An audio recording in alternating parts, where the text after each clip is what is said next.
Welcome to the Cohn Zone. I'm Grant Cohn. He's Lowell Cohn. Usually we call each other beforehand and say, what are we going to talk about this week? This week we had like 8 topics each. There's a million things to talk about. The Niners are 0-1. Dad, what's on your mind right now? When you watch that game and you watch Kyle Shanahan's press conference on Monday explaining what went wrong, did anything stick out to you? Did anything stick out in his rationalizations? Yeah, like for example, I asked Kyle Shanahan a question about containing Kyler Murray.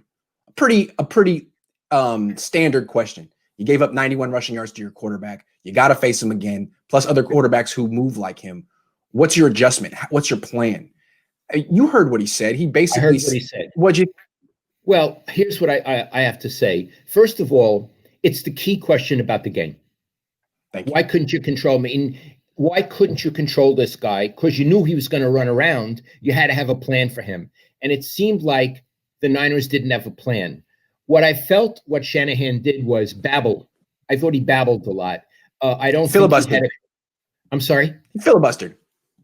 Yeah, he did. I don't think he had a coherent message. But what I got from him, the overriding theme was it's really difficult to contain a quarterback like that. Yeah, that's really it's like, what are you asking me for? It's really hard to do. And I would say when Muhammad Ali fought Sonny Liston the first time, if someone said Cassius at the time, he was Cassius Clay, what's your plan for Sonny Liston? If he had said, I don't know, it's really hard to fight Sonny. Yeah. I don't think he would have won that fight. He would have been right. Technically, he would have been correct, but he wouldn't have won that fight. Yeah, I think you're supposed to have a plan. So not only did Kyle Shanahan not have a plan before the game, he didn't have a plan after the game. Here's the thing. He likes to talk about defense because he wants to show that he knows he has a full comprehensive understanding of football, but his answer wasn't good enough. There are a lot of ways to keep a quarterback in a pocket. I mean, Vic Fangio explained this to reporters 10 years ago when he was dealing with the young Russell Wilson. First of all, your defensive ends can never get further upfield than the quarterback, ever. Picture it. If they're screaming around the edge and they're deeper than the quarterback has a super highway either way to break out of the pocket.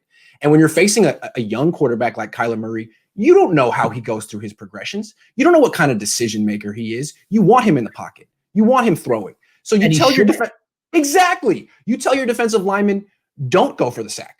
Keep him in there. Cage him in. If he tries to escape, run him down. But the number one objective is not sack the quarterback because you'll whiff and give up 20-yard runs.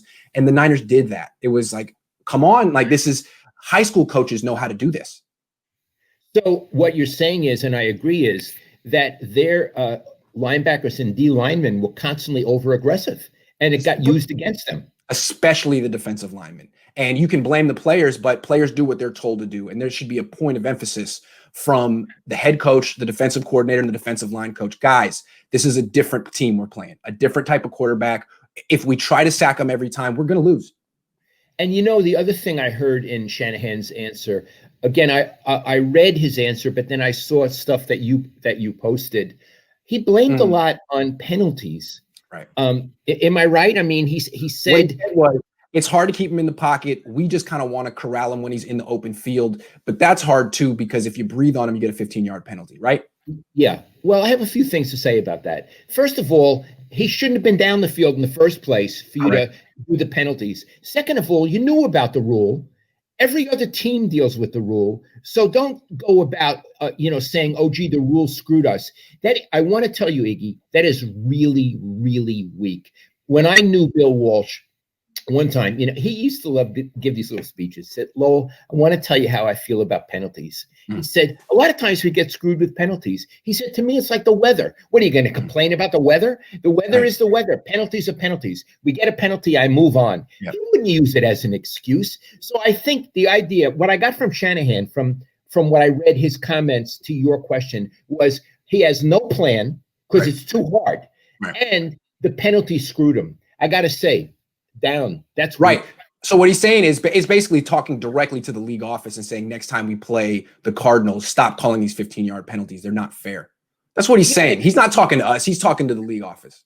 Yeah, it's like in a boxing match. Again, I always come back to boxing. You get your butt kicked, so you turn to the ref and say, please help me. He's headbutting me. He's headbutting me. Yeah, he's poking me in the eye with his thumb. Yeah, I can't beat these guys, so could you please help me? And another thing, this is the way the NFL is going to be from now on. The NFL wants to protect its quarterbacks, and the NFL likes these dual threat quarterbacks. It is unfair. They can run downfield like running backs, and you have to treat them like quarterbacks. It's unfair. So what do you do about it? What did Bill Belichick do about it, Dad? He got one. He got rid of Tom Brady, the greatest quarterback of his era, and brought in Cam Newton, and that's looking like a smart move because Cam won this week and Tom didn't. So I think what you're saying is if the Niners want to get with modern football, maybe they need a quarterback like that. Yeah, instead of complaining about it, if you can't beat him, join him. And from what we saw with Jimmy Garoppolo on Sunday, he's not a big-time playmaker. I mean, he's not going to be able to run or throw the ball down the field effectively. He doesn't give you as much as Kyler Murray, and they're going to play in the same division for a long time. That's tough. I would want the dual threat quarterback. What do you think? What do you think Bill Walsh would want, Dad? The stationary guy? He wanted Steve Young. He wanted Steve Young. Bill Walsh understood where offense was going 30 years ago, and now we're there. Yeah, now we're there. So I want to say, you grade. I'm going to be harsh now. But I'm going to say it. You grade a head coach's performance in many ways. Most important, do you win? Did you lose? That's it. But then the next day, when you talk about it, how was his performance? According to what I saw, Shanahan, F. Yeah. He had no answer. His only answer was, it's too hard. Why would you ask us to be able to stop Kyler Murray? And we got screwed by the rules. I got to say that's an F performance. F. Robert Saleh could have done better. If you asked the same question to Robert Saleh, he would have been specific, but he's not the head coach. Kyle Shanahan is the head coach, and he's supposed to be able to say specific, intelligent things about defense too. And what I've noticed a lot of times in press conferences, people treat him like an offensive coordinator. What'd you see from your offense? What'd you see from your quarterback? No. Why did you make the decision to do what you did on defense? Because you're the one with the final decision.